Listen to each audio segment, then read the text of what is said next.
नमस्कार साथियों, मैं साहिल एक बार फिर से आपका स्वागत करता हूं आपके अपने चैनल इंग्लिश मैथ गुरुजी। तो आज हम इस सेशन में चैप्टर नंबर 2 पोलिनोमियल के पार्ट 2 को करेंगे। इस पार्ट में हम पार्ट 1 के अलावा बचे टॉपिक जैसे जीरोज की ग्राफिकल रिप्रेजेंटेशन और relation between zeros and coefficients of polynomial को जानेंगे। तो आइए शुरू करते हैं चैप्टर नंबर 2 पोलिनोमियल का पार्ट 2। तो सर्वप्रथम हम इस पार्ट में पार्ट 1 का रिकैप कर लेते हैं। तो हमने उस पार्ट में पोलिनोमियल की डेफिनेशन पढ़ी थी। तो आइए समझते हैं पोलिनोमियल की डेफिनेशन क्या होती है। Expression which have variable constant combined with addition, subtraction and multiplication. मतलब एक मैथमेटिकल एक्सप्रेशन जिसमें वेरिएबल कांस्टेंट जुड़े हुए हैं किसके साथ? एडिशन, सब्सट्रैक्शन और मल्टीप्लिकेशन। पर इसमें वेरिएबल के लिए कंडीशन रहती है। वेरिएबल क्या होता है? मतलब इसे हम अल्फ़ाबेट से रिप्रेजेंट करते हैं और उस अल्फ़ाबेट की कुछ भी वैल्यू हो सकती है, कोई भी नंबर उसकी वैल्यू हो सकती है, ठीक है ना। तो वेरिएबल के लिए कंडीशन क्या रहती है कि उस वेरिएबल की पावर वो क्या रहेगी? एक होल नंबर, यानी नॉन नेगेटिव इंटीजर। वो कभी भी नेगेटिव नहीं होगी, रैशनल नहीं होगी, वो सिर्फ एक होल नंबर होगी। और कांस्टेंट मतलब हर एक real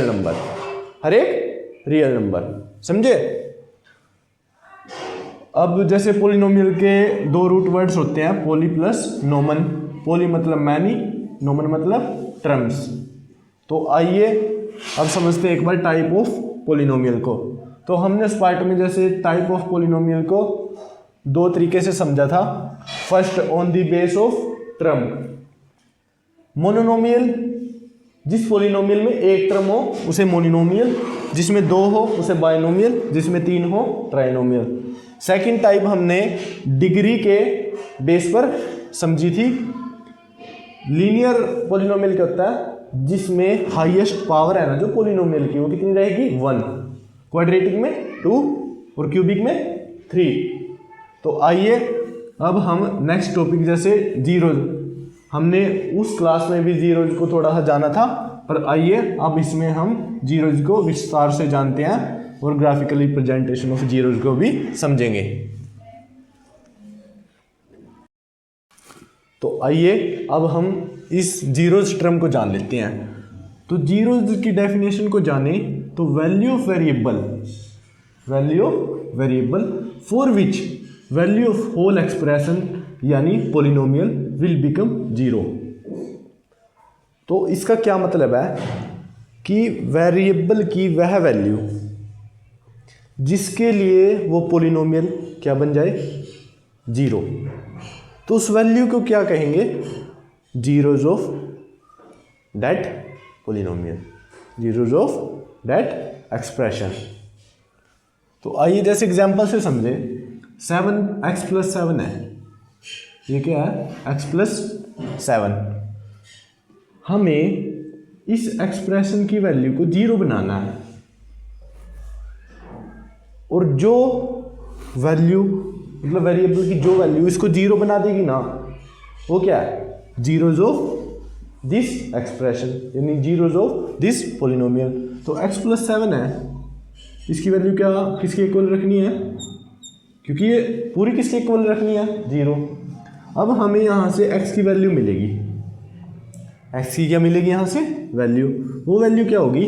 zeros of this polynomial. तो x = 7, इधर प्लस का उधर जाकर माइनस का। अब यदि हम इस एक्सप्रेशन में x की वैल्यू -7 रख दे तो ये पूरा एक्सप्रेशन क्या बन जाएगा? 0। तो यही वैल्यू क्या है? Zeros of polynomial. जैसे -x + 7 एक एग्जाम्पल है। -x + 7 = 0। मतलब इसे 0 के इक्वल रखेंगे, मतलब पूरा 0 बन जाना चाहिए। तो इधर -x, इधर प्लस का उधर जाकर माइनस का, तो माइनस से माइनस कैंसिल, x = 7। तो यदि हम इसमें 7 रख देते हैं तो -7 + 7 = 0, ये भी 0 बन गया। अब ये एग्जाम्पल देखो, -2x/3, मैं यहाँ से रफ कर देता हूँ एक बार। एग्जाम्पल क्या है, -2x/3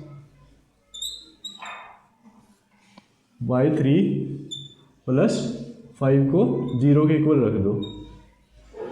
ओके, अब ये -5 क्या है इधर, प्लस का उधर जाकर माइनस का, तो -2x/3 इज इक्वल टू -5।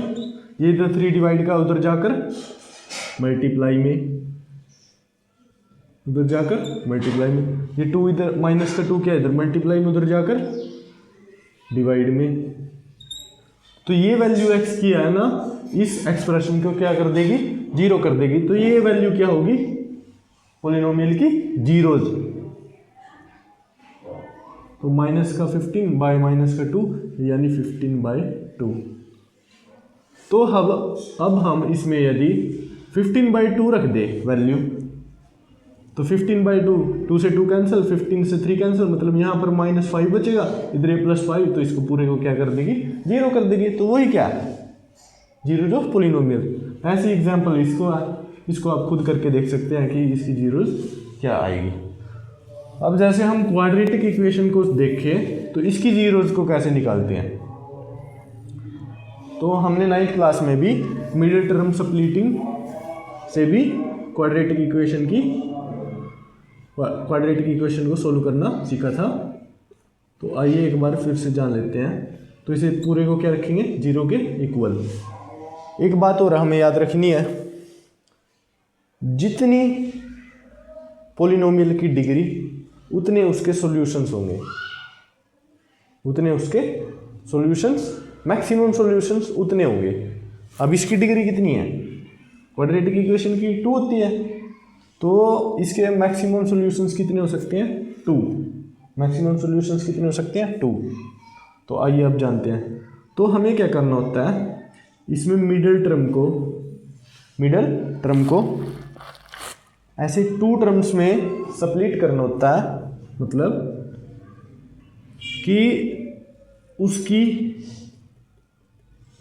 जो प्रोडक्ट है, हम जिन 2 टर्म्स में से स्प्लिट करेंगे उसकी प्रोडक्ट है वो क्या, इन दोनों की मल्टीप्लाई, यानी x² के कोफिशिएंट्स एंड कांस्टेंट की जो प्रोडक्ट है उसके इक्वल आ जाए। जैसे हमें क्या चाहिए, 8 2 जा 16, हमें बीच वाले की यानी x के कोफिशिएंट्स की, बीच वाले का मतलब ये नहीं है कि जैसे ये तो स्टैंडर्ड इक्वेशन है कि हमने जैसे एक बार वेरिएबल की पावर 2, उसके बाद वेरिएबल की पावर 1 और यहाँ पर 0, ये तो स्टैंडर्ड है। तो इसमें हम बीच वाला कह सकते हैं इसको, समझे। बीच वाले को इस तरह से स्प्लिट करना है कि वो जो कि किनारों पर है उनकी मल्टीप्लाई के इक्वल आ जाए।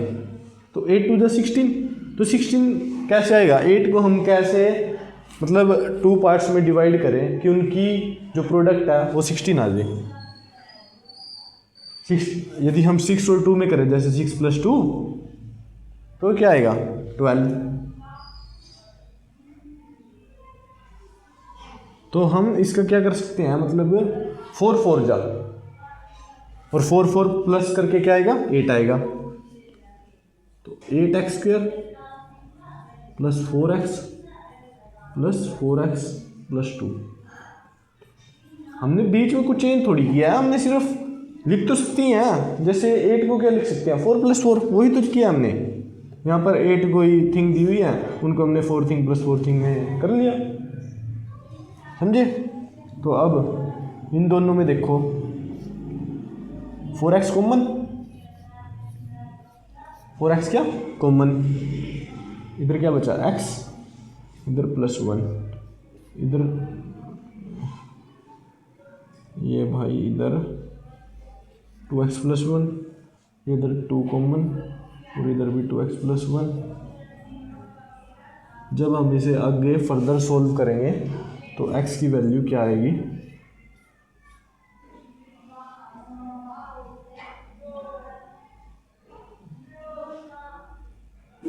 -1/2 और माइनस का 1/2 माइनस, मतलब माइनस का 1/2 माइनस का 1/2 ये सेम ही वैल्यू आएगी, दोनों इक्वल ही आएंगी, समझे। तो ऐसे हम मिडल स्प्लिट टर्म मतलब मिडल टर्म स्प्लिट करके क्वाड्रेटिक इक्वेशन की वैल्यू को सोल्व कर सकते हैं। या फिर इसका एक फॉर्मूला होता है, जैसे minus b plus minus under root D by 2ac, minus b plus minus under root ये, इससे भी हम क्या कर सकते हैं, क्वाड्रेटिक इक्वेशन को सोल्व कर सकते हैं।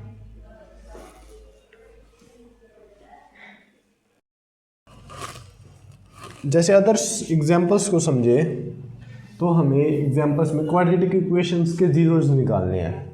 क्या करना है, क्वाड्रेटिक इक्वेशंस के जीरोज निकालने हैं। तो हमें एक तो ये बात याद रखनी है कि पॉलिनोमियल की जितनी डिग्री होती है ना, उसके उतने मैक्सिमम सॉल्यूशंस हो सकते हैं। जितनी डिग्री उतनी मैक्सिमम सॉल्यूशंस। तो क्वाड्रेटिक इक्वेशन की डिग्री कितनी होती है, 2। तो इसके मैक्सिमम सॉल्यूशंस कितने हो सकते हैं, 2। और वो 2 कैसे हो सकते हैं, वो इक्वल्स भी हो सकते हैं, वो इक्वल्स भी हो सकते हैं, हो सकता है दोनों अलग अलग भी हो सकते हैं, हो सकता है कि क्वाड्रेटिक इक्वेशंस के कोई रियल सॉल्यूशन हो ही ना, कोई रियल सॉल्यूशन हो ही ना। तो आइए अब एक बार जैसे हम इसकी स्टैंडर्ड इक्वेशन को समझ लेते हैं। तो क्वाड्रेटिक इक्वेशन की स्टैंडर्ड इक्वेशन क्या कहती है, ये इस तरह से, जैसे सबसे पहले क्या लिखा होगा, क्या लिखा होगा, x की पावर 2, वेरिएबल की पावर 2, उसका कोफिशिएंट्स यानी कोई a मान लो, ये एक रियल नंबर, उसके बाद इससे एक कम पावर x की पावर यानी 1, और उसके साथ कोई अदर कोफिशिएंट्स यानी b की मल्टीप्लाई, और अंत में x की पावर जीरोज के साथ कोई कांस्टेंट। तो x की पावर जीरोज 1 के इक्वल होते हैं, इसे हम नहीं लिखते, समझे। तो हमें इस तरह के पहले मतलब क्वाड्रेटिक इक्वेशन के सोल्व करने से पहले हमें उसकी एक स्टैंडर्ड इक्वेशन में लिखना होता है। स्टैंडर्ड इक्वेशन में लिखने के बाद हम उसे सोल्व करते हैं। तो आइए समझते हैं कि, तो अब इस इक्वेशन को देखें तो ये एक स्टैंडर्ड फॉर्म में लिखी हुई है 8x²। तो अब हम इसे सेम इसकी तरह 0 के इक्वल रख लेंगे। तो जैसा कि हमने 9th क्लास में भी सीखा था, हम मिडल टर्म स्प्लिटिंग मेथड से क्वाड्रेटिक इक्वेशन को सोल्व कर सकते हैं। तो हम जैसे इसे सोल्व करें तो हमें क्या करना होता है, इसमें स्टैंडर्ड फॉर्म में लिखने के बाद हमें क्या देखना होता है, बीच वाले को मतलब दो ऐसी टर्म्स में लिखना है, दो ऐसी टर्म्स में लिखना है कि उनका प्रोडक्ट, जिन टर्म्स में हम लिखेंगे उनका प्रोडक्ट जो साइड वाले हैं ना, ये 8 और 2 यानी 16, उस 16 मतलब साइड वाले के प्रोडक्ट के इक्वल आ जाए। हम इस टर्म को जिन दो टर्म्स में लिखेंगे ना, उन दो टर्म्स की मल्टीप्लाई या प्रोडक्ट वो किसके इक्वल आनी चाहिए, साइड्स वालों के प्रोडक्ट के इक्वल आनी चाहिए। अब जैसे, तो इसके लिए हमें पता क्या करना होगा, साइड वालों की वो निकाल लेते हैं, प्राइम फैक्टराइजेशन, प्रोडक्ट, उस प्रोडक्ट का क्या प्राइम फैक्टराइजेशन निकाल लेते हैं। तो 2 8 2 2 मतलब 4 2 2 1। तो अब हम इनसे वो क्या प्रोडक्ट बना सकते हैं जो कि इनके इक्वल आ जाएगा। तो 8x है तो हम कैसे लिख सकते हैं, जैसे 2 2 जा 2 स्क्वायर और ये भी 2 स्क्वायर। तो इन दोनों को प्रोडक्ट करें तो वो क्या 16 ही आ जाएगा, और इन दोनों को ऐड करें तो 8 आ जाएगा। मतलब इक्वेशन पर भी कोई फर्क नहीं पड़ा। जैसे हम 8x को 4x + 4x लिख दे तो इक्वेशन पर कोई फर्क तो नहीं पड़ा, है तो इक्वेशन वही है 8x² + 8x + 2, या फिर यहाँ से लिख ले 8x² + 4x + 4x + 2, इक्वेशन पर तो कोई फर्क नहीं पड़ा। तो उस इक्वेशन को जैसे हम इस इक्वेशन को कैसे लिख सकते हैं, 8x² + 4x + 4x + 2 = 0। अभी आया कैसे, एक बार और समझ लो। जैसे हमें मिडल टर्म को इस तरह से स्प्लिट करना है कि जो उनकी प्रोडक्ट है ना, इन दो जो हमने टर्म लिया है उनकी प्रोडक्ट वो किसके इक्वल आ जाए, वो साइड वालों की प्रोडक्ट के इक्वल आ जाए।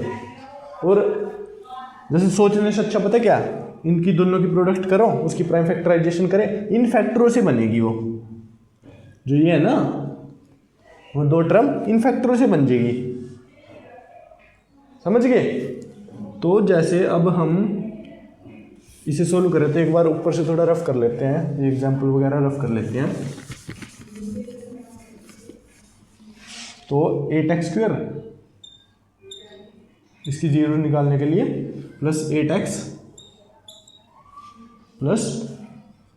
नहीं 4x + 4x। अब तो हमने स्प्लिट कर लिया है, बार बार थोड़ी करूँगा मैं, तो बार बार करवाना चाहते हो भाई। अब जैसे इसमें से क्या कॉमन क्या क्या है, इन दोनों में से कॉमन, इन दोनों में से कॉमन, तो इसमें 4x कॉमन है, तो x यहाँ पर x बच गया। इसको इससे कॉमन का मतलब क्या होता है, हम कि इस टर्म को डिवाइड करेंगे, अब इसको इससे डिवाइड करेंगे तो क्या बचा x + 4x को 4x से डिवाइड करेंगे 1, इसको ऐसे ही। अब इन दोनों में देखो, इसमें भी 2 है, इसमें भी 2 है, तो 2 कॉमन, तो क्या बचा 2x + 1 = 0। अब इन दोनों में कॉमन देखो, यहाँ भी क्या भाई 2 बचा है, ओके। तो 2x + 1 कॉमन, अब क्या बचा 4x + 2 = 0। तो यहाँ से x की वैल्यू क्या क्या आएगी, यहाँ से x की वैल्यू क्या आएगी, x = -1/2 -1/2। तो ये both zeros are equal of quadratic equation. अब ऐसे ही जैसे हम स्प्लिटिंग मेथड से ही अदर एग्जाम्पल को समझते हैं, तो एक बार मैं इसको रफ कर देता हूँ।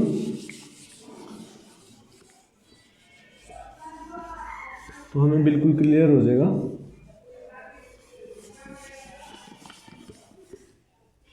तो जैसे ये एग्जाम्पल है 3x² + 5x + 2, इसकी जीरोज निकालनी है, तो क्या करेंगे, जीरो के इक्वल रख देंगे, इमीडिएट टर्म स्प्लिटिंग से हम इसको जीरोज निकाल लेंगे। जैसे 3x² + 5x + 2 = 0 है, तो इसमें क्या करना है, हमने 5 को इस तरह से सेपरेट करना है कि उनकी प्रोडक्ट क्या आ जाए 6।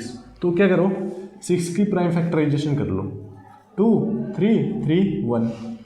अब इनसे वो क्या बनेगी 5, मतलब 5 को बनाना है, इनसे कैसे बनेगा, तो 2 + 3, तो 5 को कैसे लिख सकते हैं 2x + 3x, 3x + 2x + 2 = 0। अब फिर से कॉमन ले लो 3x, तो क्या आएगा x + 1 + 2 x + 1 = 0। तो यहाँ से वैल्यू क्या क्या आ जाएगी,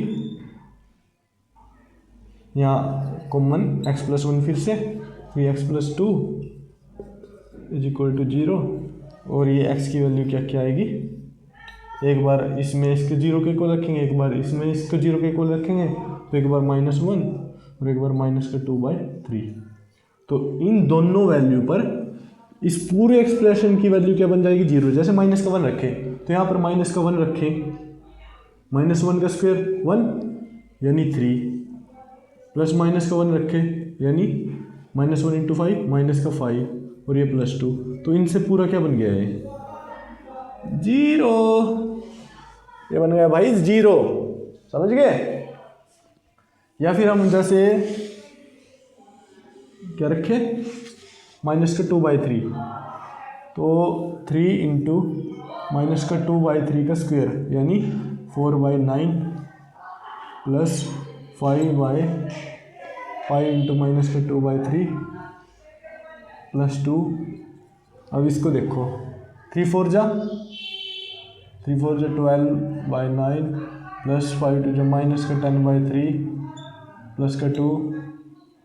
अब इसको हम माइनस प्लस एलसीएम की मदद से कर सकते हैं, तो इसका आंसर भी क्या आएगा 0। आप इसे करके ज़रूर देखना कि 0 आया है या नहीं आया, क्योंकि ये इसका जीरोज है तो इसको इसमें रखने से ये पूरा एक्सप्रेशन क्या बन जाएगा, 0 बन जाएगा। ये 100% गारंटी है। Okay okay sir. तो अब हम most important topic geometrical representation of zeros को समझते हैं। Most important topic. तो आइए अब ज्योमेट्रिकल रिप्रेजेंटेशन ऑफ जीरोज को समझ लेते हैं। तो जैसा कि हमने 9th क्लास में पॉलिनोमियल्स को ग्राफ पर रिप्रेजेंट करना सीखा था, तो उसी का यूज है जीरोज ऑफ पॉलिनोमियल को रिप्रेजेंट करने के लिए। तो हमने वहां पर क्या सीखा था कि जैसे एक प्लेन को हम 4 पार्ट में डिवाइड कर सकते हैं। ये फर्स्ट पार्ट, ये सेकंड पार्ट, ये थर्ड पार्ट, ये फोर्थ। और इन ऑल 4 पार्ट्स का अलग अलग नाम क्या है? इसका first quadrant, second quadrant, third quadrant, fourth quadrant. ये एक्स एक्सिस है, ये वाई एक्सिस है। यहाँ वैल्यू इधर इस साइड, जो वैल्यू उस साइड इधर है वो पॉजिटिव, जो इधर आ रही है वो नेगेटिव, जो ऊपर जा रही है वो पॉजिटिव, जो नीचे आ रही है वो नेगेटिव। उधर जा रही पॉजिटिव, इधर आ रही नेगेटिव, ऊपर पॉजिटिव, नीचे नेगेटिव। तो हम रिप्रेजेंट कैसे करते हैं किसी ग्राफ को, मतलब किसी पॉलिनोमियल को या किसी एक्सप्रेशन को हम कैसे इस ग्राफ पर रिप्रेजेंट करते हैं, तो एक बार वो समझ लेते हैं, फिर हम जीरोस को आसानी से समझ लेंगे। समझे? तो जैसे हमने एग्जांपल दिया है इन सभी एक्सप्रेशन का x+3। ये p ऑफ x का क्या मतलब है? जैसे हम x+3 ये x को जो भी वैल्यू देंगे उस होल एक्सप्रेशन की क्या वैल्यू है, ये p ऑफ x है। मतलब उस होल एक्सप्रेशन की क्या वैल्यू है, वो p ऑफ x है। जैसे हमने x की वैल्यू 0 दी, हमने x की वैल्यू क्या दी 0, तो 0+3 यानी होल एक्सप्रेशन की वैल्यू क्या है 3, वो p ऑफ x है, जो कि हम y एक्सिस पर डिनोट करेंगे। मतलब जो हम x को वैल्यू देंगे वो x एक्सिस पर रिप्रेजेंट होगी x को, और जो होल एक्सप्रेशन की वैल्यू है, मतलब x की जो वैल्यू है उस पर एक्सप्रेशन की क्या वैल्यू है वो y पर होगी रिप्रेजेंट। मतलब x की हम जो भी दे रहे हैं और पॉलिनोमियल की क्या वैल्यू आई है वो किस पर होगी, y एक्सिस पर होगी। तो जैसे हम समझते हैं, ये इसी को समझ लेते हैं एक बार। x+3 है, तो हमने इसको ग्राफ पर रिप्रेजेंट करना है, क्या करना है, ग्राफ पर रिप्रेजेंट। तो ये x मतलब जो हम वैल्यू देंगे x एक्सिस पर, और जो हमें मिलेगी वो मतलब y एक्सिस पर डिनोट होगी। अब जैसे मैंने 0 दी, 0 कहां पर है, ये यहाँ पर x भी 0 और y भी 0, यहाँ पर both are 0, x axis and y axis both are 0। जैसे x एक्सिस की वैल्यू क्या दी 0, तो हमें इसकी क्या वैल्यू मिलेगी y की, मतलब पॉलिनोमियल पूरे एक्सप्रेशन की वैल्यू क्या मिलेगी वो यहाँ पर लिखेंगे, तो क्या मिलेगी, जैसे x की 0 दी तो पूरे की क्या मिली 3। तो अब जैसे ये एक पॉइंट बन जाएगा,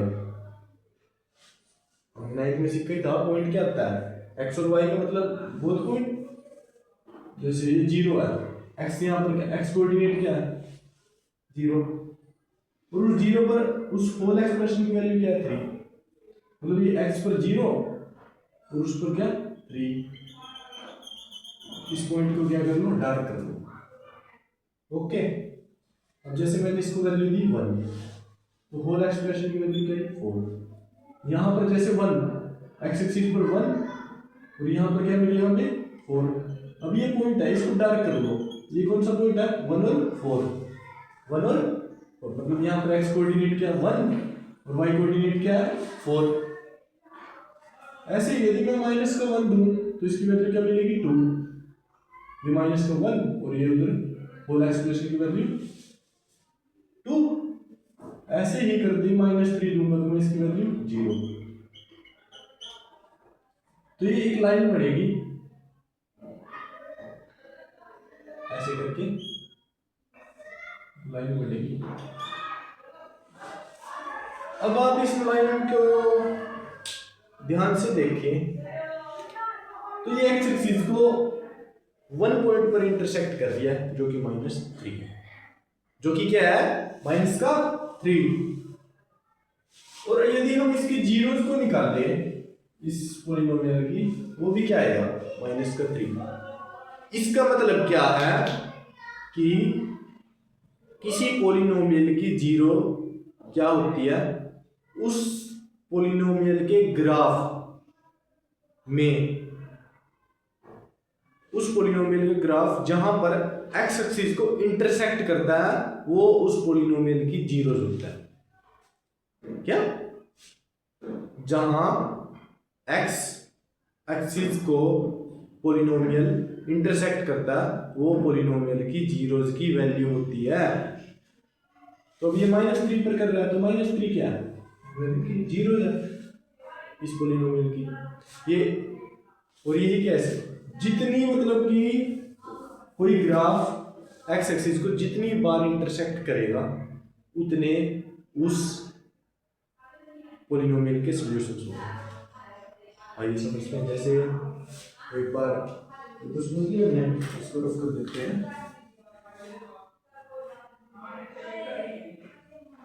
अब जैसे हम इसे ध्यान से समझे तो -2 एग्जांपल ले लेते हैं एक बार। -2 हमने x को क्या वैल्यू दी पहले 0, तो हमें क्या मिली -2, यहाँ 0 दी, जैसे 0 का x -2, ये अपना पॉलिनोमियल है -x -2। तो हमने क्या किया, -x -2 है जो ये, इसको क्या 0 वैल्यू दी पहले x को इसमें, और एक्सप्रेशन की क्या वैल्यू मिलेगी हमें -2। अब हमने 1 दी, हमें क्या मिलेगी -2। हमने -1 दिया तो माइनस इंटू माइनस का 1 +1 +1 -1 2, यानी -1। हमने क्या दी, -2 दिया, माइनस इंटू -2 +2 -2 मतलब ये 0। अब ये 4 पॉइंट्स हमने जैसे इसके निकाल लिए हैं कि x को हमने जो वैल्यू दी और हमें उसके बाद पॉलिनोमियल की क्या वैल्यू मिली, मतलब उस होल एक्सप्रेशन की क्या वैल्यू मिली। तो हमें जैसे अब ये रिप्रेजेंट करना है ग्राफ पर, तो हमने x को वैल्यू दी 0, तो क्या ही -2, ये 1, तो -3, -1 और ये -2 0।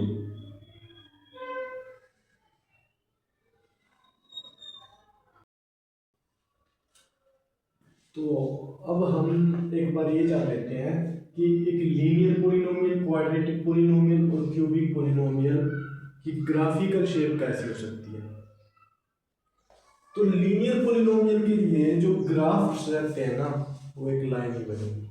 तो क्या बनेगी, एक लाइन बनेगी। जैसे ये कोई पॉलिनोमियल नंबर फर्स्ट है, तो इसका ग्राफ कैसे, जैसे एक लाइन गई है जो कि एक्स एक्सिस को कहाँ पर, ये यहाँ पर इंटरसेक्ट कर रही है only one time. X axis को, ये कोई पोलिनोमियल फर्स्ट का ग्राफ है जो कि एक्स एक्सिस को कहाँ पर एक जगह पर ही इंटरसेक्ट कर रही है।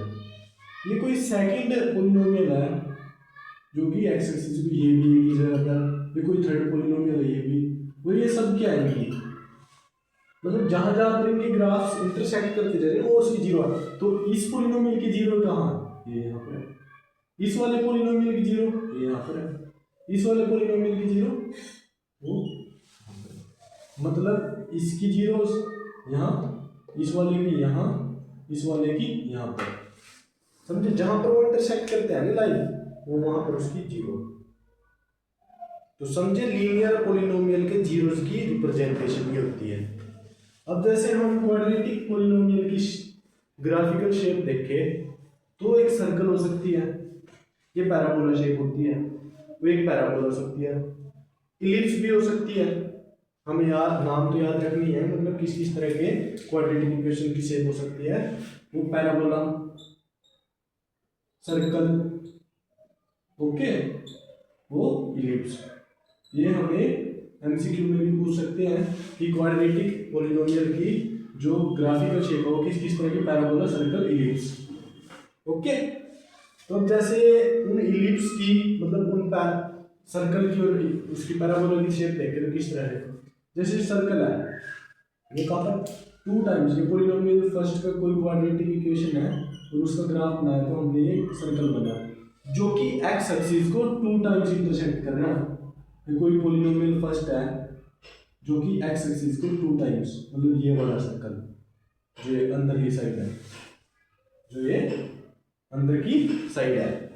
और हम जैसे पॉलिनोमियल टू देखें तो ये भी टू टाइम्स कर रहा है। और जैसे पैराबोला का देखें तो ये इस तरह के पैराबोला समझो जिसके दो जीरोस, मतलब नंबर ऑफ सॉल्यूशन दो, यहाँ भी सेम कंडीशन। और इसमें अंतर क्या है कि इसका मुंह नीचे वाई एक्सिस की नेगेटिव साइड में और इसका ऊपर की ओर। और जैसे इस तरह की भी हो सकती है, polynomial number first, polynomial number second, जहां एक्स एक्सिस को वो इंटरसेक्ट, तो यहाँ there are no solution, there are no solution of quadratic equation. मतलब क्वाड्रेटिक इक्वेशन है ये क्वाड्रेटिक इक्वेशन की ग्राफ है पर यहाँ कोई सॉल्यूशन नहीं है। ये जैसे पॉलिनोमियल नंबर 3, यहाँ पॉलिनोमियल नंबर 4, यहाँ पर कोई सॉल्यूशन नहीं है क्वाड्रेटिक इक्वेशन का, समझ रहे, कुछ भी नहीं है, कुछ भी नहीं है। जैसे यहाँ पर है, यहाँ पर दो टाइम इंटरसेक्ट कर रहे हैं तो इसके कितने होंगे, दो नंबर ऑफ सॉल्यूशन। ये है सेम नंबर ऑफ सॉल्यूशन दो, क्वाड्रेटिक इक्वेशन की है, सभी ग्राफ क्या है क्वाड्रेटिक इक्वेशन की है। अब जैसे इसे देखें हम, यहाँ पर वन टाइम इंटरसेक्ट कर रहा था, बोथ जो जीरोस हैं वो क्या है, तो बोथ सॉल्यूशंस है वो दोनों सेम है। जैसे इसके भी यहीं पर है और इसका भी यहीं पर है, समझे। और जैसे हम क्यूबिक को समझ लेते हैं तो एक बार इसे रफ कर देते हैं। और क्यूबिक की शेप कैसी होगी, क्यूबिक की शेप होगी एस तरह की, किस तरह की, एस की शेप की होगी। और वो एक्स एक्सिस को कितने टाइम करेगा, क्यूबिक की डिग्री कितनी, 3, तो मैक्सिमम 3 टाइम वो इंटरसेक्ट करेगा एस शेप। जैसे एग्जांपल ले हम, जैसे हम ग्राफ को ड्रॉ करें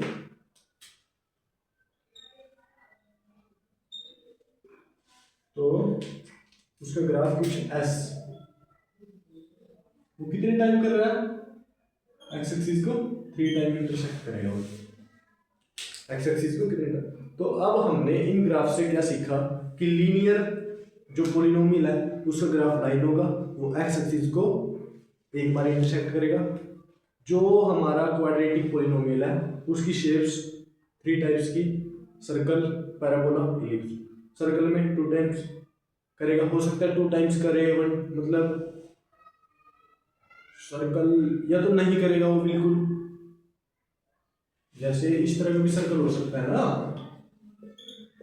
जैसे ये टेंजेंट सर्कल, वो एक ही बार करें यहाँ पर, समझे। तो मतलब कि इसका भी 2 सॉल्यूशंस तो मैक्सिमम होंगे, 1 और हो सकता है सर्कल यहाँ हो, बिल्कुल ना करें, देयर आर नो सॉल्यूशन।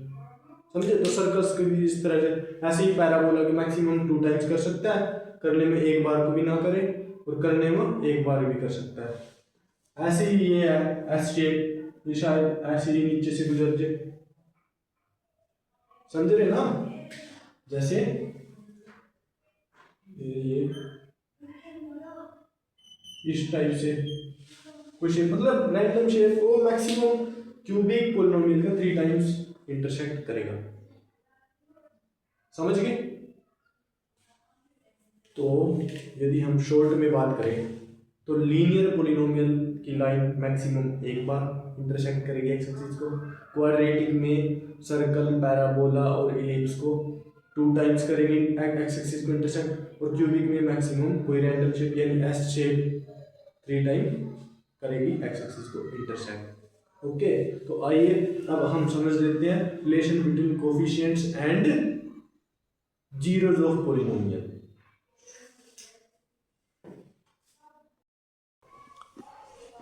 तो जैसा कि अब हमें समझना है कि relation between coefficients and zeros of polynomial, relation between coefficients and zeros of polynomial.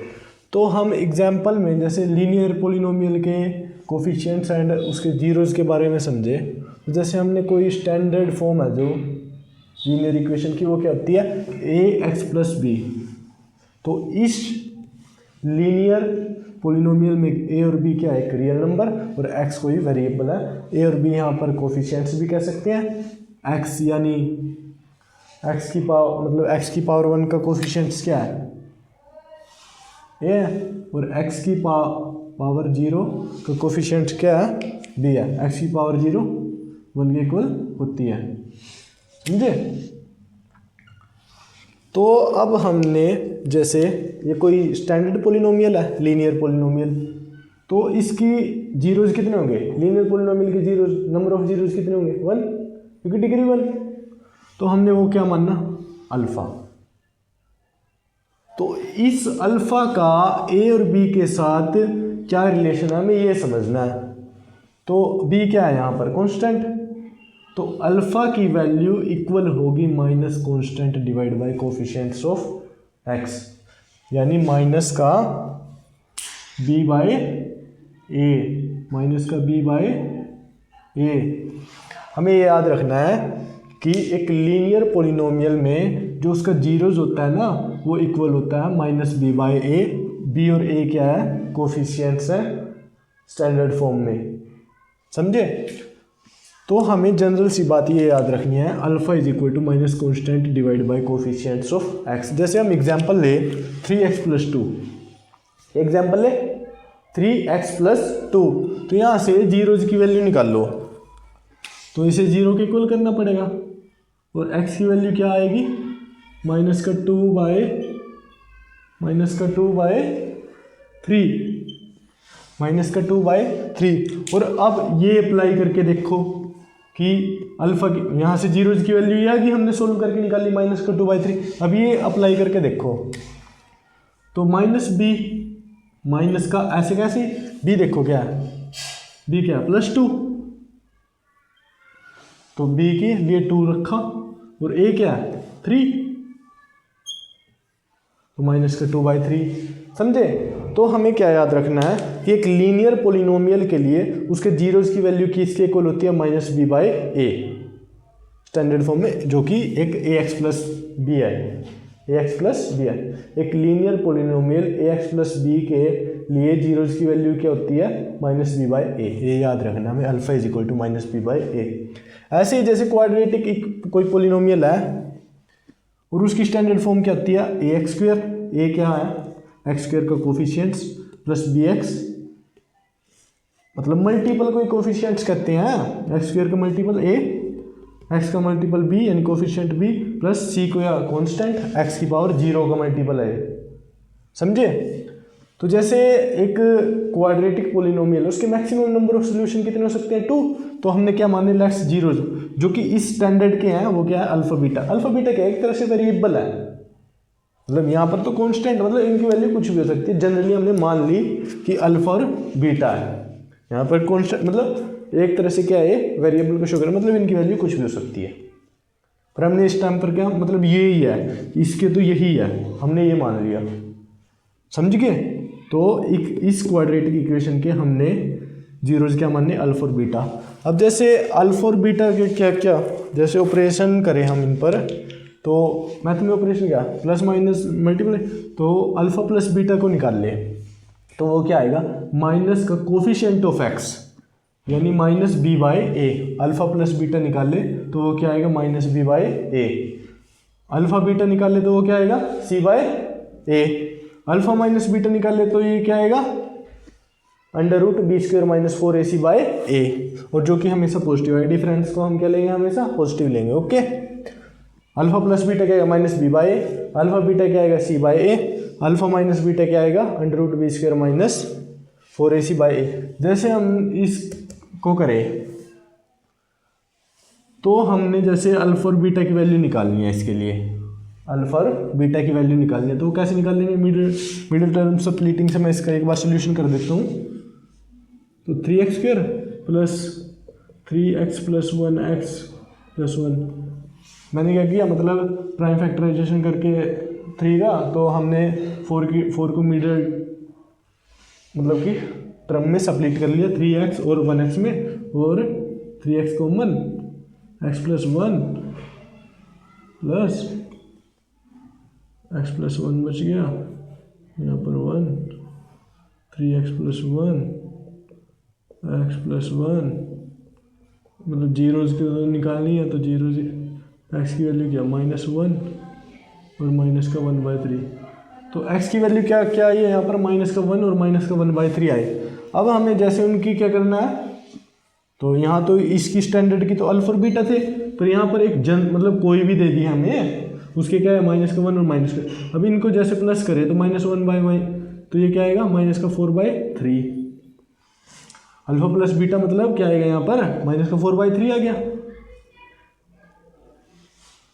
और अब जैसे हम इसे इससे निकाल ले, -b/a वाले फॉर्मूले से,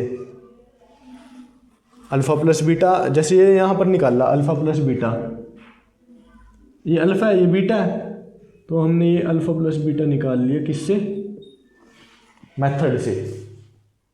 तो मेथड से निकाल ला, पर हम फॉर्मूले से निकाल ले, जैसे alpha plus beta is equal to minus b क्या है 4, तो माइनस का 4, माइनस का तो माइनस, बी के लिए हमने क्या रखा 4/a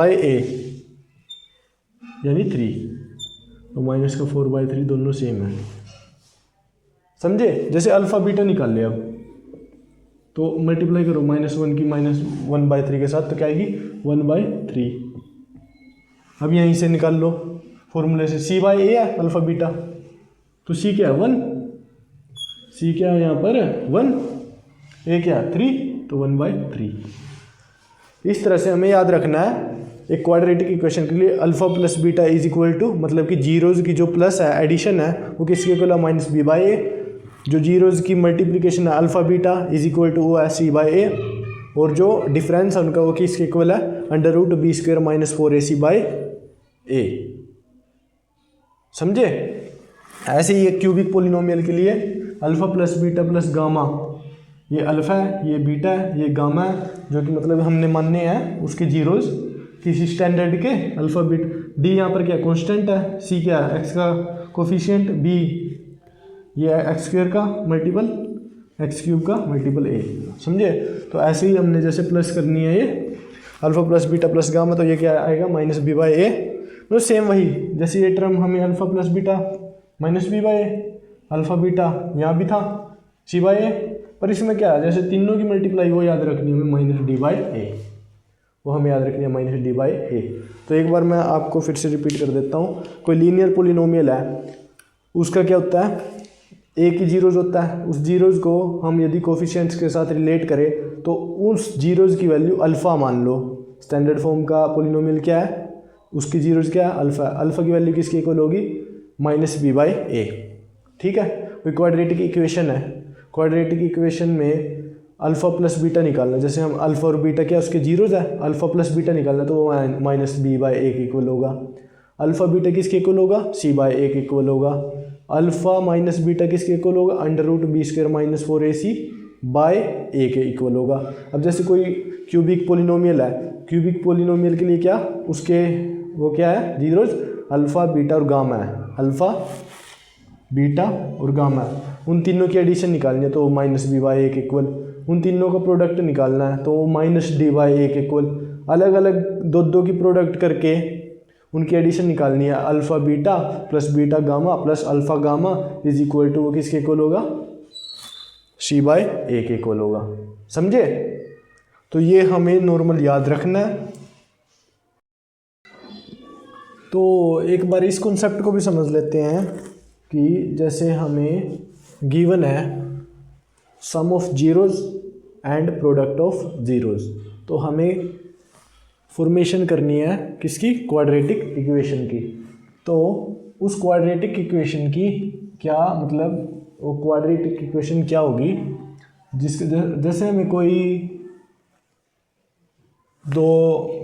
रैंडम जीरोज़ हैं किसी क्वाड्रेटिक इक्वेशन के, उनके सम एस दिया हुआ है और उनकी प्रोडक्ट कितनी पे दी हुई है, तो क्वाड्रेटिक इक्वेशन क्या होगी, x square minus S x, S क्या है यहाँ पर, एक्स के लिए मल्टीपल लिखना है और पी क्या है, कोई कांस्टेंट, मतलब पी वो प्रोडक्ट क्या कांस्टेंट के रूप में हमें लिखना होगा। जैसे हम ये गिवन है कि किसी जीरोज़ के जो मतलब अल्फ़ा प्लस बीटा क्या दिया हुआ है हमें, एस मतलब 5 दिया हुआ है कोई, और पी अल्फ़ा बीटा क्या दिया हुआ है 6 दिया हुआ है। तो हमें उसके लिए क्या करना है, क्वाड्रेटिक इक्वेशन की फॉर्मेशन करनी है। तो उसके लिए क्या होगी, एस मतलब alpha plus beta x plus, और पी मतलब अल्फ़ा बीटा, समझे? तो इज इक्वल टू 0 लिख लेना, एक्स स्क्वायर माइनस, अब अल्फ़ा प्लस बीटा क्या दिया हुआ 5, तो 5x प्लस अल्फ़ा बीटा क्या दिया हुआ 6, तो 6 इज इक्वल टू 0। तो ये हमारी क्वाड्रेटिक इक्वेशन हो जाएगी जिसका जीरोज़ का सम 5 और प्रोडक्ट कितना 6 है। समझे? तो ये कॉन्सेप्ट भी हमें क्या याद रखना है। तो आइए अब सीखते हैं कि कैसे क्वाड्रेटिक इक्वेशंस को हम सोल्व कर सकते हैं और उसके बाद हम इम्पोर्टेंट क्वेश्चंस को करेंगे।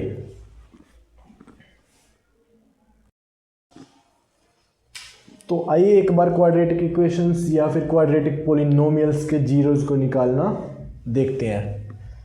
तो हमें एक तो ये है कि जो पोलिनोमियल चैप्टर है इससे क्वेश्चन बनेगा वो क्वाड्रेटिक इक्वेशन के ऊपर ही बनेगा, तो इसलिए हमें इसे सोल्व करना आना चाहिए। इसकी मेनली 2 मेथड से हम करते हैं। तो जैसे कि फर्स्ट मेथड क्या है, फैक्टराइजेशन मेथड। तो जैसे एग्जांपल है ये फर्स्ट वाला 9x square plus cx plus 6x plus 1। तो फैक्टराइजेशन मेथड से देखें तो जीरोज़ निकालने, इस पोलिनोमियल के जीरो के इक्वल लिखो। समझे? तो जैसे क्या करना है, हमें स्टैंडर्ड फॉर्म में लिखी हुई है पहले से ही, और यदि ये नहीं होती तो हम इसे स्टैंडर्ड फॉर्म में लिखते हैं। और स्टैंडर्ड फॉर्म क्या कहती है कि एक्स स्क्वायर वाला जो टर्म है वो आगे लिखना है, उसके बाद एक्स वाला, उसके बाद एक्स की पावर 0 वाला टर्म लिखना है। ठीक है? तो अब जो भी ये साइड वाले हैं मतलब कांस्टेंट और एक्स स्क्वायर का कोफिशिएंट, कांस्टेंट और एक्स स्क्वायर का कोफिशिएंट, उनकी मल्टीप्लाई करके इधर लिख लो 9, और इसके कर लो प्राइम फैक्टराइजेशन। क्या कर लो? Prime factorisation. तो 3 3, तो 9 के प्राइम फैक्टराइजेशन कितने आ गए 3 × 3। अब जो ये फैक्टर बनी है ना, मतलब ये इनमें ही स्प्लिट होएगा मेनली, मतलब फैक्टराइजेशन मेथड तो यही कहता है कि ये इन फैक्टर में ही क्या होएगा, स्प्लिट होएगा। जैसे अब हम इसे कैसे स्प्लिट करेंगे, मिडिल टर्म इसकी 6x को हम 3x प्लस 3x लिखेंगे, ये हमें फैक्टर से ही मिल जाएगी, या फिर हमें सोचने पर भी मिल जाएगी कि हमें 6x को इस तरह से स्प्लिट करना है कि उनका प्रोडक्ट 9 आ जाए। तो 3 × 3 9 6 को इस तरह से स्प्लिट करना है कि 9 आ जाए उनका प्रोडक्ट, जो भी हम जिसमें हम दो टर्म्स में स्प्लिट करेंगे। ठीक है, तो जैसे हमने 3x के लिया कॉमन x प्लस 1 और सेम यहाँ से 3x प्लस 1 इक्वल टू 0। अब इसमें कॉमन क्या लिया, यहाँ 3x बचा है 3x, इसमें 3x प्लस 1 है, एक ये कॉमन ले लिया फिर से 3x प्लस 1 बचा क्या 3x plus 1 is equal to 0।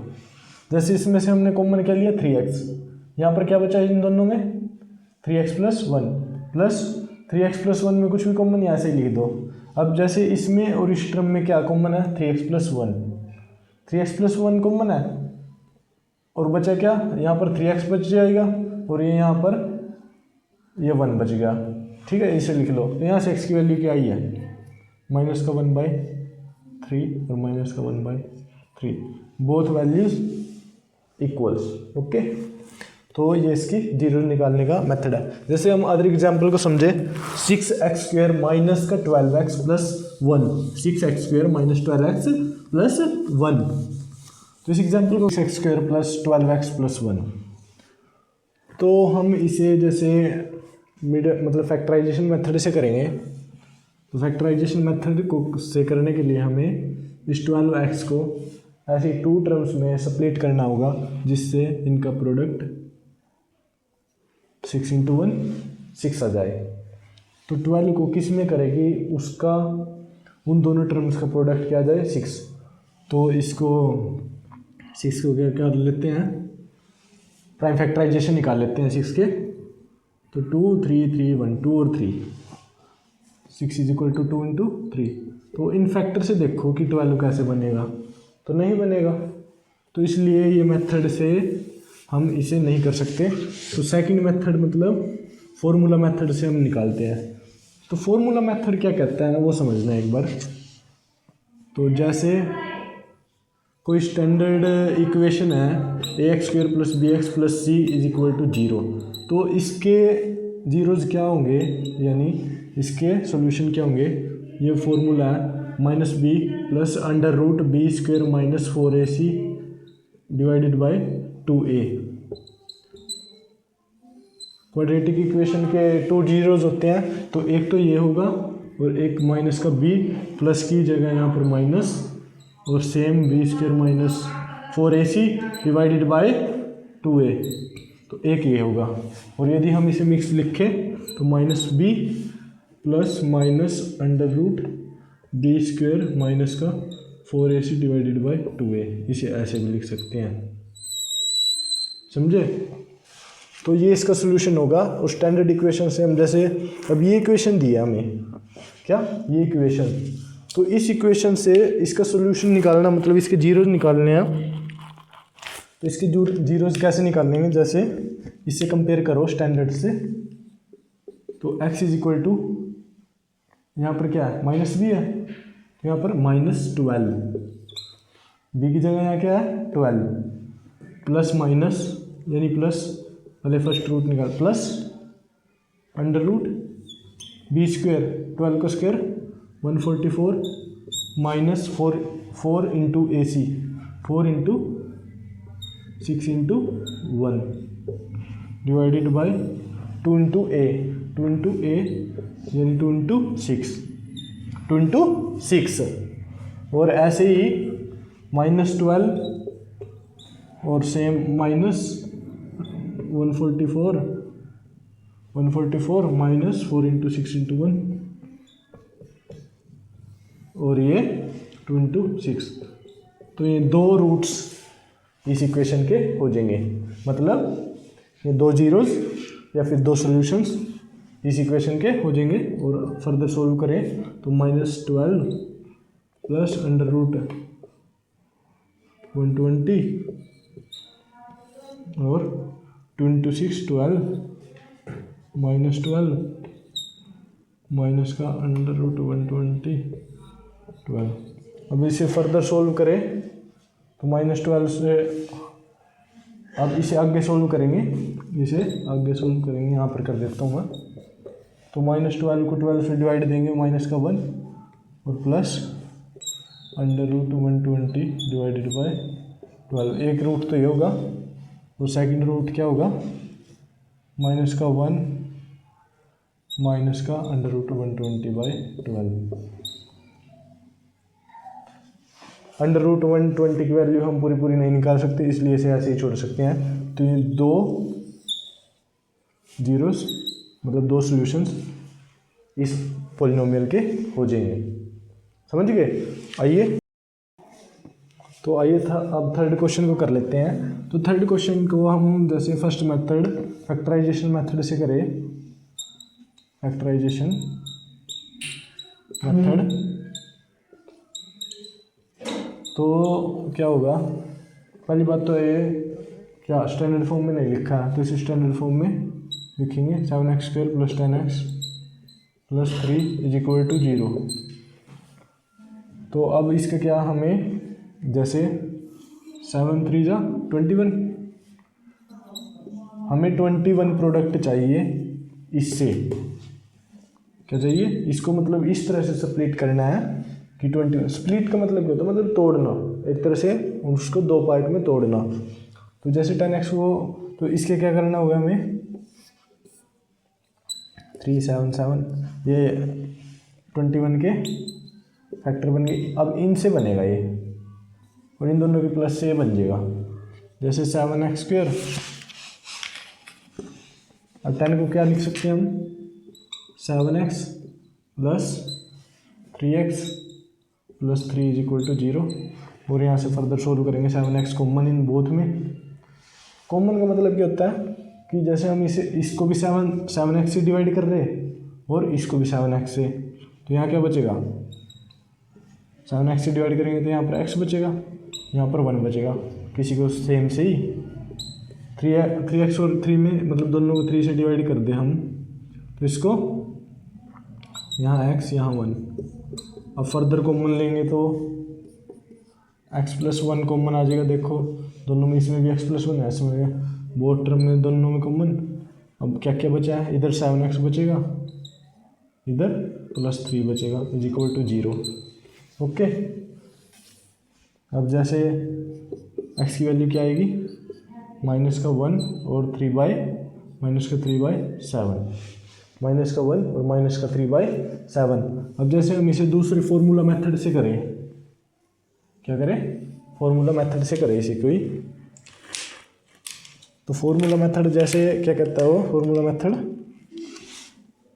क्या है, x + -b + -√b² - 4ac divided by 2a। पहले तो फॉर्मूला याद कर लो, ये -b + -√b² - 4ac divided by 2, -b + -√b² - 4ac by 2a। अब जैसे x की वैल्यू यहाँ से कंपेयर करो, माइनस का b यानी स्टैंडर्ड कहाँ, ये लिखिए स्टैंडर्ड, -b -10 + -√b² यानी 10 का स्क्वायर 100 -4 × AC, A7 3a 7 × 3 7 × 3 और डिवाइडेड बाई ये क्या आ जाएगा 2 × 7। x की वैल्यू क्या आएगी, -10 ± सेम 100 में से माइनस करेंगे हम, 4 7 जा 28, 28 3 जा 84 और x = क्या आ जाएगा, और डिवाइडेड बाई 2 × 7 मतलब 14, -10 ± √16 डिवाइडेड बाई 14। अब जैसे इसे अलग अलग लिखे क्योंकि 2 जीरोज आए, -10 डिवाइडेड बाई, एक बार प्लस का यूज़ करेंगे, एक बार प्लस का यूज़ करेंगे और एक बार माइनस का यूज़ करेंगे।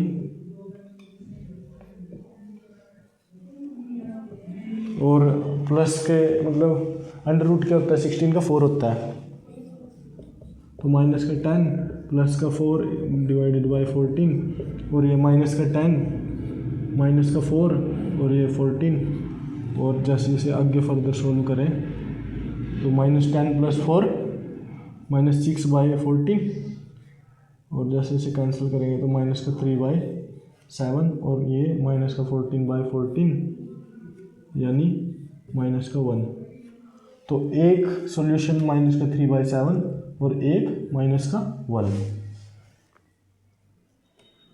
देखो यहाँ से भी यही आया था, -1 और -3/7, मतलब दोनों मेथड से क्या है, सेम ही आएगा आंसर।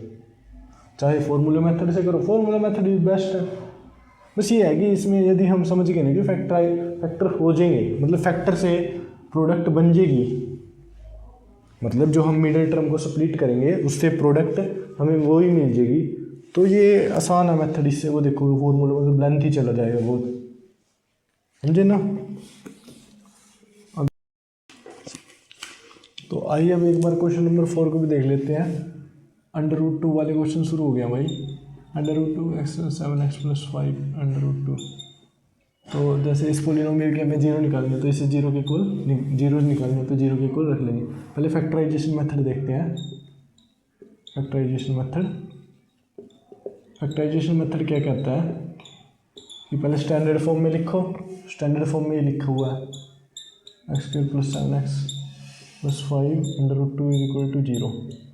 ये स्टैंडर्ड फॉर्म में लिखा हुआ है। तो अब हम क्या करेंगे, जो साइड वाले उन दोनों की प्रोडक्ट करेंगे, बीच वाले को ऐसे ही छोड़ देंगे एक बार। 5 √2 की मल्टीप्लाई करेंगे तो क्या मिलेगा हमें, ये 5 √2 = √2 ऐसे मतलब √2 का स्क्वायर हो गया एक तरह से, तो 2 × 5 10 आ जाएगा मल्टीप्लाई। तो अब हमें क्या करना है, 10 की फैक्टराइजेशन निकालना है, जो कि क्या आएंगे 2 5 5। अब हमें क्या देखना है, इन फैक्टरों से देखना है। 10 के फैक्टर क्या है 2 × 5। इन फैक्टरों से देखना है कि 7 कैसे बनेगा, तो 2 + 5 से बन जाएगा -√2x² + 5x + 2x + 5 √2 = 0। ओके। अब जैसे इन दोनों में से कॉमन ले, इनमें से कॉमन कुछ भी नहीं है, पर इन दोनों में से आ रहा है, तो इसका मतलब पता क्या, मैं इसको 2x को आगे लिखूँगा, 5x को बाद में। ये कॉमन सेंस से समझना पड़ेगा कि आपको आगे कौन सा भी, मतलब इनमें से कॉमन आना चाहिए और इनमें से कॉमन आना चाहिए, समझे। तो ऐसे ही अब इसमें से क्या कॉमन आएगा, √2x, यहाँ पर क्या बचेगा x, यहाँ प्लस √2x। मतलब कॉमन लेने का मतलब क्या होता है, मतलब दोनों को इससे डिवाइड करना जो भी इनमें सेम है। तो जैसे इसमें भी √2 है, इसमें भी 2 में भी √2 होता है, 2 में भी √2 होता है, तो दोनों में √2 हो गया। इसमें x², इसमें x है तो इसमें x हो गया। ओके, तो ऐसे हमने ये कॉमन लिया और बचे क्या, √2 से √2 से डिवाइड हो गया, x से x 1 डिवाइड, एक x बच गया, और यहाँ पर एक √2 से एक √2 कट गया, एक बच गया, और एक x बच, यहाँ पर ये x नहीं बचेगा, समझे। अब ऐसे ही इधर 5x, तो 5 कॉमन, तो x + √2 बच गया = 0। अब यहाँ पर इसमें और इसमें क्या कॉमन, x + √2 क्या बच गया, √2x इधर बच गया, इधर क्या बच गया 5। और अब हम यदि x की वैल्यू निकाल ले तो वो मिलेगी हमें -√2, और यहाँ से मिलेगी हमें ये -5/√2।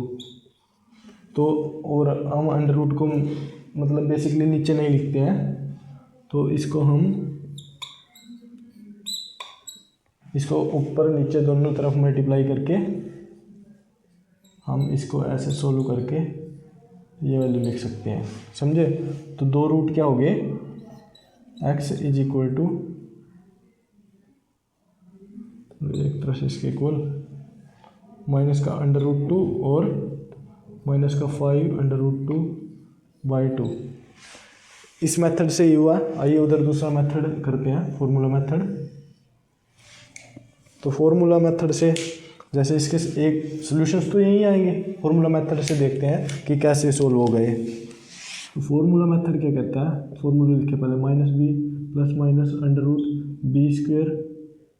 -√b² -4ac divide by 2a। अब x की वैल्यू निकालेंगे, माइनस का भी क्या standard equation -7 plus minus under root B square, क्या 7 का स्क्वायर यानी 49 माइनस 4 इंटू ए सी। ए क्या है अंडर रूट 2 है, ए क्या है अंडर रूट 2 है, और सी क्या है ये यहाँ पर 5 अंडर रूट 2 है, ये 5 अंडर रूट 2 है। ओके, पूरे का अंडर रूट है और डिवाइडेड बाई 2a, 2 इंटू ए क्या है 7, अरे नहीं भाई 7 नहीं, अंडर रूट 2 है, अंडर रूट 2 है, समझे। तो ऐसे ही x is equal to -7 plus minus 4 into under root 2, 4 under root 2 into 5 under root 2 से अंडर रूट 2 4 जा 8, 8 5 जा 40, यानी 49 minus 40 divide by 2 under root 2। Okay, तो जैसे इसे सोल्व करूँगा -7 प्लस माइनस जैसे 49 माइनस तो 3 आ जाएगा, मतलब 9 का अंडर रूट क्या आ जाएगा 3 आ जाएगा, 3 समझ लेना ना। 49 माइनस 40 9 बच गया, 9 का अंडर रूट 3 लिख लिया मैंने सीधा। अब इसे अलग अलग लिखूँ मैं, माइनस का 7/2 अंडर रूट 2, मतलब एक बार +3 एक बार माइनस का 3 2 अंडर रूट 2। ओके, ये 3 है यहाँ पर, ये इनको अलग अलग कर लिया क्योंकि एक बार प्लस यूज़ करना एक बार माइनस यूज़ करना, 2 रूट होते हैं ना इसके। तो -7 + 4 माइनस का 4/2 अंडर रूट 2 और माइनस का 10/2 अंडर रूट 2, ये हो गई। ओके, तो जैसे इससे समझना है हमें, तो इसको हम अभी तक ये तो नहीं मिले हमें, तो अब ये और भी होंगे। 4 से 2 कट गया यानी माइनस का 2/अंडर रूट 2, माइनस का 2/अंडर रूट 2, इससे ये आ गया, और अंडर रूट 2 से 2 भी कट सकता है, तो ये क्या आ जाएगा माइनस का अंडर रूट 2 ही आ जाएगा। इसे आगे सोल्व करेंगे तो माइनस का अंडर रूट 2, ये तो मतलब सेम। अब इसको देखो, माइनस का 10/2 मतलब माइनस का 5/अंडर रूट 2, इसको भी सेम अंडर रूट 2 से मल्टीप्लाई करो तो इसका भी माइनस का 5 अंडर रूट 2/2, मतलब सेम आ जाएगा। समझे, दोनों मेथड से ये ऐसे होगा, समझे ना। इधर भी ये करके देख लेना एक बार खुद से, -4/अंडर root 2 2 into under root 2 and -10/2 under root 2 को एक बार आगे सोल्व करके ये आना चाहिए। आप लिखना इसे ज़रूर, या फिर यहीं पर देखो आप, समझ गए ना, कर लेना इसे एक बार। तो आइए अब एक बार क्वेश्चन नंबर 5 को देख लेते हैं। तो क्वेश्चन नंबर 5 क्या कहता है, 2x² माइनस का x माइनस का प्लस का 1/8, इस पॉलिनोमियल के जीरो निकालते हैं। तो इसे जीरो के इक्वल रखेंगे, तो फैक्टराइजेशन मेथड देखते हैं। तो साइड वालों को मल्टीप्लाई किया 1/8 इंटू 2 यानी 1/4, तो 1/4 क्या क्या करना है, फैक्टराइजेशन करना है। तो 1/4 का तो क्या ही मतलब क्या ही प्राइम फैक्टर निकाल लेंगे, तो इसे दूसरे मेथड से ही कर लेते हैं, फॉर्मूला मेथड। तो x is equal to -b plus minus under root b² minus 4ac divided by 2a। तो x is equal to -b यानी -b, तो यहाँ पर b की वैल्यू क्या है, -1 है। क्या है, -1 है। b की वैल्यू -1 है। स्टैंडर्ड इक्वेशन से यदि हम इसे कंपेयर करें, देखो ये +b लिखा हुआ है और यहाँ पर क्या लिखा है -1, तो यानी ये +-1 है, मतलब ये -1 है वैल्यू b की। b की वैल्यू क्या है -1, तो ये तो माइनस पहले से एक माइनस का 1 आ गया। ओके, अब प्लस माइनस के 1 का स्क्वायर करो 1, माइनस का 4 इंटू AC 2 इंटू 1/8। ओके, और डिवाइडेड बाय 2a। a की वैल्यू क्या है 2।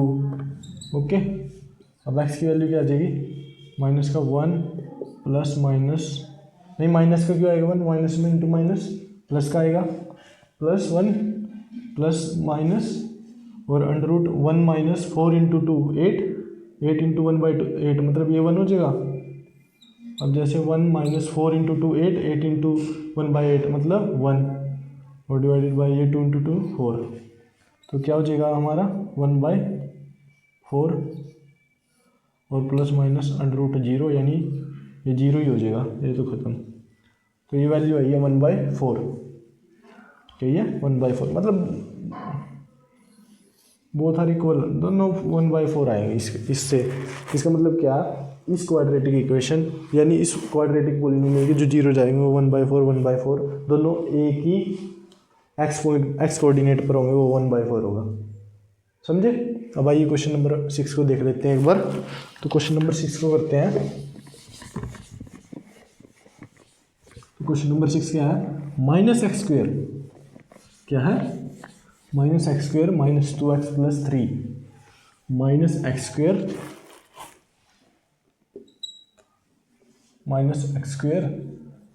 माइनस का 2x प्लस का 3 = 0। Okay okay.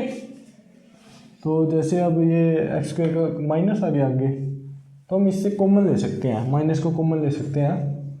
तो माइनस को कॉमन लेंगे तो x², ये सब के साइन के हो जाएंगे, पलट जाएंगे, ये प्लस का 3 आ जाएगा, माइनस का 3। माइनस कॉमन लेने का मतलब क्या, किस पूरी इक्वेशन में हम माइनस, इधर भी -1 से डिवाइड, -1 कॉमन लेने का मतलब क्या, इधर इस पूरी इक्वेशन को 0 को तो किसी से डिवाइड कर लो, तो 0 ही आना है, तो उधर तो 0 ही रहेगा। मतलब इधर भी -1 से डिवाइड और इधर भी -1। जैसे हमारे पास दोनों चीज़ें इक्वल है तो -1 से दोनों तरफ डिवाइड कर सकते हैं ना, कर सकते हैं ना। तो इधर भी -1 से डिवाइड, इधर भी माइनस। तो अब ये एक स्टैंडर्ड इक्वेशन बन गई है यहाँ पर। और अब हमने जैसे फैक्टराइजेशन मेथड से देखते हैं, पहले निकल जाएगा क्या, -3 है, क्या है, मल्टीप्लाई क्या है, -3 है। तो इस मतलब एक तरह से 3 के देखो फैक्टराइजेशन करके 1 और 3 के फैक्टराइजेशन क्या हो गए हैं, 1 और 3। तो इन फैक्टर से देखो 2 कैसे बनेगा, तो 2 कैसे बनेगा, 3 - 1 से ही बनेगा। जैसे हमारे पास इन दो फैक्टर से ही 2 बनेगा, मैं ये कंफर्म हो गया। जैसे बन रहा है वैसे भी 3 - 1 बन रहा है ना। तो x² + 1 x माइनस का 3x, ऐसे नहीं, तो कैसे, -1x प्लस 3x और -3 = 0, ऐसे लिखेंगे हम इसे, 3x - 1x। तो हमने इक्वेशन पर तो कोई फर्क नहीं डाला, है तो 2x ही, 3x - 1x है तो 2x ही। तो जैसे इसे आगे फर्दर सोल्व करेंगे, तो x कॉमन, ये x बच गया यहाँ पर, ये -1, ये यहाँ पर +3 कॉमन, x - 1 बच गया। फर्दर देखेंगे कॉमन क्या, x - 1 और ये x + 3 बच गया = 0। तो x की वैल्यू क्या आएगी, -1 और -3।